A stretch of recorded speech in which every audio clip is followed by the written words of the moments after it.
Olá, meu povo. O senso comum é conservador.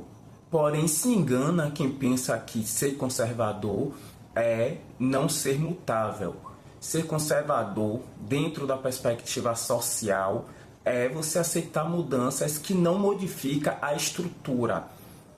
E para que a gente aceite mudanças, aquelas que não alteram a estrutura, e rejeite as mudanças que alteram a estrutura, é necessário ter pesos e medidas, e a nossa mídia oficial, controlada pelo grupo socioeconômico dominante, tem um papel fundamental nisso. Antes de dialogarmos sobre isso, eu convido todas as pessoas a estarem colaborando, se inscrevendo no canal, seguindo nas demais redes, curtindo, compartilhando o conteúdo e comentando o que pensam sobre, para que a gente construa em coletivo o nosso pensamento. Quero trazer dois exemplos para a gente entender como a mídia tem essa ação de nos levar para aceitar ou não determinada mudança, e como também o racismo, o machismo, a misoginia, o capacitismo e todo esse preconceito que existe na estrutura da nossa sociedade causam as medidas que a gente coloca em determinados pesos. Vou trazer o primeiro exemplo sobre crimes cometidos por menores de idade legal. Por que eu pontuo menores de idade legal? Porque essa maioridade após os 18 anos não é algo biológico, não é algo psicológico, apesar que existe uma medição para entender quando o indivíduo se forma totalmente capaz de tomar suas decisões. A gente sabe que a biologia humana, nem todo mundo chega a determinado desenvolvimento em idades iguais, assim como também psicologicamente. E vejam que eu estou falando em desenvolvimento e não evolução, porque se desenvolver é como você vai se moldando dentro dessa sociedade. E como qualquer coisa se desenvolve. A evolução já é algo que, socialmente pensando, é muito elitista, pois você pensa que algo vai ser melhor, ele evoluiu e ele se tornou melhor. Já o desenvolvimento não. É bom a gente perceber essa diferença, sair dessa ideia, inclusive, de culturas evoluídas, porque não existe culturas evoluídas. Dentro dessa perspectiva do desenvolvimento, da questão biológica, psicológica, legal, esse 18 anos ele é legal, é um marco que a sociedade entrou em consenso. Claro que, se a gente pegar historicamente, parte de uma elite socioeconômica dominante, mas que pontua, e é o que nós, desde nosso nascimento, somos levados a acreditar. 18 anos, a pessoa já tem sua capacidade psicológica e biológica de tomar suas decisões. Dentro disso, dessa percepção, quando a gente vê na televisão crimes cometidos por menores de idade, logo surge o debate da diminuição da idade penal. As pessoas, porque tem que prender, os jovens não estão sendo punidos, por isso que eles estão cometendo crimes, sendo que isso parte do senso comum. E a mídia oficial, as redes televisivas, de rádio, elas, como são patrocinadas e têm donos, esses donos, esses patrocínios, são a elite socioeconômica dominante, eles propagam o que esse grupo deseja. E eles falam, não, tem que prender mesmo, tem que diminuir a menoridade. Por que eles querem isso? Primeiro, até o trabalho formal, o trabalho que não é dentro de uma ilegalidade, ele é possível quando você tem mais de 18 anos. Se você reduz a idade penal, logo vão levar ao debate que, se essa criança passa a poder ser presa, ela pode também trabalhar igual a um adulto, já que ela pode ser presa igual a um adulto. Veja o horizonte futuro dessa discussão. E a gente já rompeu com isso no passado, quando surgiu o Estatuto do Menor e compreendemos que crianças não devem trabalhar. Mas muita gente ainda quer que criança trabalhe. Aí entra outras medidas. A criança que precisa ser presa, a criança que precisa trabalhar, é a criança negra pobre, né? Não é a criança branca rica. E eu costumo colocar preto pobre, branco rico, porque eu sempre trago os capitais simbólicos do Bourdieu, na minha compreensão, lendo o Francis Fanon, a Lélia Gonzalez, o Fred Hampton e outros autores e autoras que eu posso trazer aqui, eu compreendo que raça não é biológica, logo não é só a cor da pele, quem é mais retinto, quem é menos retinto. Raça é todo um capital simbólico que você carrega que lhe racializa ou não. O Fanon fala, o branco já é o que é humanizado. E o negro ele é racializado, o indígena ele é racializado. Até nessa ideia de você criar marcadores para um grupo e para outro não, você cria a ideia de seres humanos que precisam estar acima da lei e seres humanos que devem ser subjugados dentro dessa lei. Trazendo isso, então, o menor de idade branco rico que comete crime, existe diversos discursos para querer, como a gente fala no popular, passar pano. Dizer, não, eles não sabiam o que estavam fazendo, eram só jovens se divertindo, foi problema de instrução dos pais, sendo que a educação de um jovem não tem que ser só dos pais, é toda a sociedade, por isso que é outra crítica ao nosso modelo de educação que tem que ser feito. Mas se tem toda uma defesa em cima desse jovem branco rico. Agora, o jovem não branco pobre, existe uma outra percepção. Ele sabia sim o que estava fazendo, ele já nasceu marginal, ele nasceu para ser marginal, ele tem que ser punido para aprender.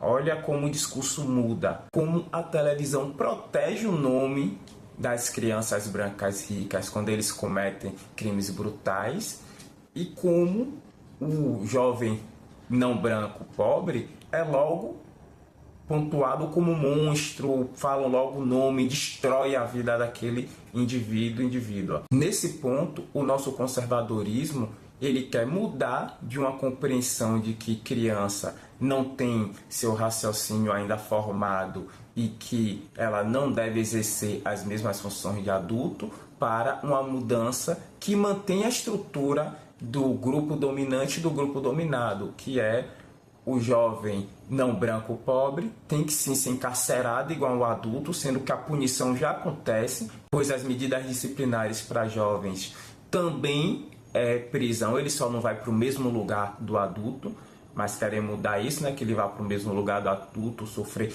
toda a violência igual e no mesmo espaço do adulto, e que exerça papéis na sociedade igual ao adulto. Agora, quando se trata do jovem branco, rico, a percepção é outra, é que ele precisa se formar, é que ele é uma criança ainda inocente, que cometeu um crime por estar conhecendo as coisas. Perceba, pesos e medidas e como a mídia é importante para fomentar isso. Até a mudança permitida pelo nosso conservadorismo é em prol da manutenção do sistema. Trazendo um segundo exemplo para a gente perceber a diferença, nós estamos vendo todo dia em todas as cidades do Brasil policiais cometendo crime. Trazendo exemplos, em Mato Grosso, os policiais estão entrando em terras indígenas e sequestrando os povos que ali moram. E nesses sequestros ocorrem sumiços, ninguém acha mais, ocorrem abusos de todos os sentidos, inclusive sexuais, com menores de idade penal. Em São Paulo, nós vimos recentemente um rapaz que ficou 3 meses preso porque os policiais o agrediram e implantaram drogas com ele, sendo que ele não era envolvido.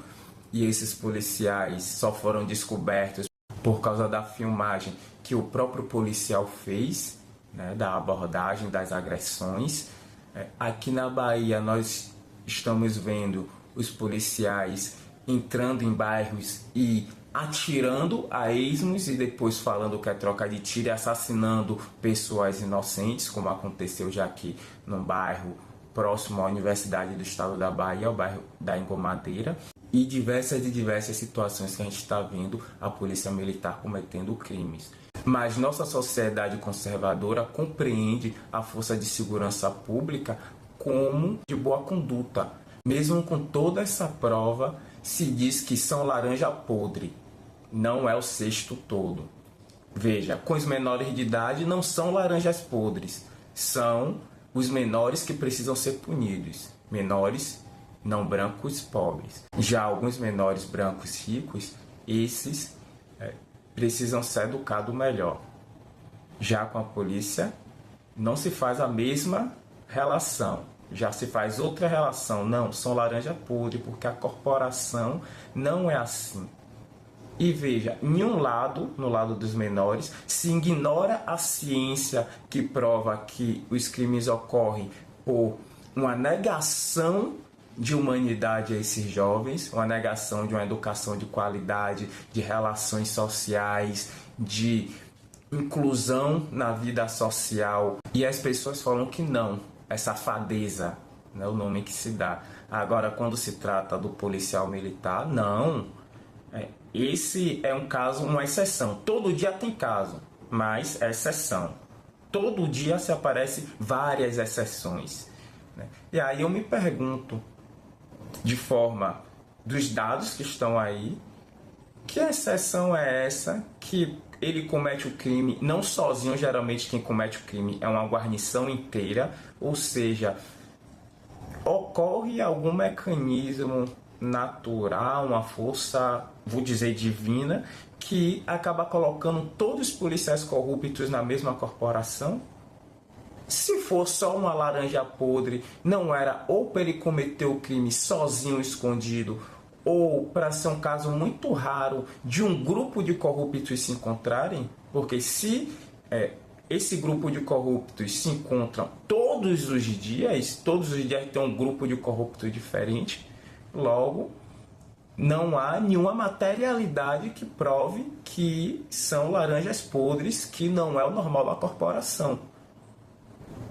Foge de uma lógica, mesmo dentro do senso comum, mesmo sem pesquisa nenhuma, não há lógica que, de forma mágica, todos os corruptos se encontram numa mesma guarnição ou em um grupo de guarnição. Geralmente, os crimes que eles cometem é uma, duas guarnições inteiras. Não é o indivíduo sozinho. Então, mas mesmo assim, o peso e a medida ocorrem de forma diferente. A própria mídia formal também se utiliza dos discursos para defender, para falar, não, os guerreiros, os anjos da lei, as pessoas que estão ali para nos proteger, não, essa laranja podre aqui tem que ser expulsa, não, não é para isso que serve a corporação, sendo que qualquer um que estude a história sabe que a segurança pública foi criada para defender a propriedade privada e a vida da elite socioeconômica, e manter obediente o grupo dominado, o grupo trabalhador, o grupo escravizado. Isso não precisa você se debruçar 2, 3, 4 anos em um curso para entender. Tem pessoas que nem passam pelo nível superior de educação formal, nem passam a terminar o ensino médio, mas conseguem compreender, porque justamente conseguem fugir desse senso comum, que é conservador e que tem pesos e medidas diferentes para aquilo que favorece o grupo socioeconômico dominante. Peço mais uma vez que vocês colaborem com o diálogo, se inscrevendo no canal, seguindo nas demais redes, curtindo, compartilhando o conteúdo e comentando para que eu possa trazer outros vídeos pensando junto, e quem sabe até se algum camarada, alguma camarada se interessar, a gente fazer um vídeo dialogando em coletivo, né? Não ser só eu aqui trazendo minhas percepções, mas ter 2, 3 camaradas aqui dialogando juntos, juntas, para que a gente faça um debate mesmo, uma brincadeira gostosa de diálogo, né? Convido aí as camaradas e camaradas que queiram fazer essa forma coletiva de discussão, né? Trazendo mais uma vez aqui um vídeo um pouco mais longo, coisa que eu não faço há muito tempo, e vamos colaborar, camaradas, para o diálogo combativo.